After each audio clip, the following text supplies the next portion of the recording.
Guys, അങ്ങനെ പനിയായിരുന്ന അൻഷികയെ exam എഴുതിയിട്ട് നേരെ നമ്മൾ വിളിച്ച് ഹോസ്പിറ്റലിലേക്ക് കൊണ്ടുപോയിട്ടുണ്ടായിരുന്നു. കൂടെ നാനൂട്ടനും ഉണ്ടായിരുന്നു. നാനൂട്ടന് വൈറ്റമിനും പ്രോട്ടീനും ചെക്ക് ചെയ്യാൻ വേണ്ടിയിട്ട് ബ്ലഡ് ചെക്ക് ചെയ്യാൻ കൊണ്ടുവരാൻ ഡോക്ടർ പറഞ്ഞിട്ടുണ്ടായിരുന്നേ. ഇഞ്ചക്ഷൻ എന്താ? സൂചി. ഓക്കെ.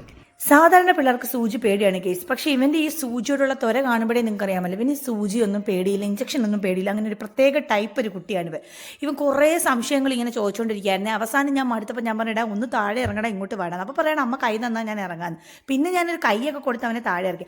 നിമിഷ നേരം കൊണ്ട് രണ്ടും കൂടെ വെയിറ്റ് നോക്കിയിട്ട് അവിടെ എന്തോ അടി നടന്നിട്ടുണ്ടായിരുന്നു. അടി പിടിയായിട്ടുണ്ടായിരുന്നേ. അവസാനം ചേച്ചി പിച്ചിയ സങ്കടം വന്ന് പറയുകയാണ് കേട്ടോ. ചേച്ചിയുടെ കയ്യിൽ നിന്ന് അവന് പിച്ച് കൊണ്ടിട്ടുണ്ടായിരുന്നേ. ആ സങ്കടമാണ് വന്ന് പറയുന്നത്. വീണ്ടും അടയും ചക്കരയായിട്ടുണ്ട് രണ്ടും കൂടെ. അങ്ങനെ ഇതേ ചേർന്നിരുന്നിട്ട് എന്തൊക്കെയോ പറയുന്നുണ്ടായിരുന്നേ. അങ്ങനെ സൂചി കുത്തി ആ വീഡിയോ നമുക്ക് എടുക്കാൻ പറ്റില്ല. സൂചി കുത്തിയതിന് ശേഷമുള്ള ആ മുഖത്തെ ആ ഒരു ഭാവം നിങ്ങൾ കാണുന്നുണ്ടല്ലോ.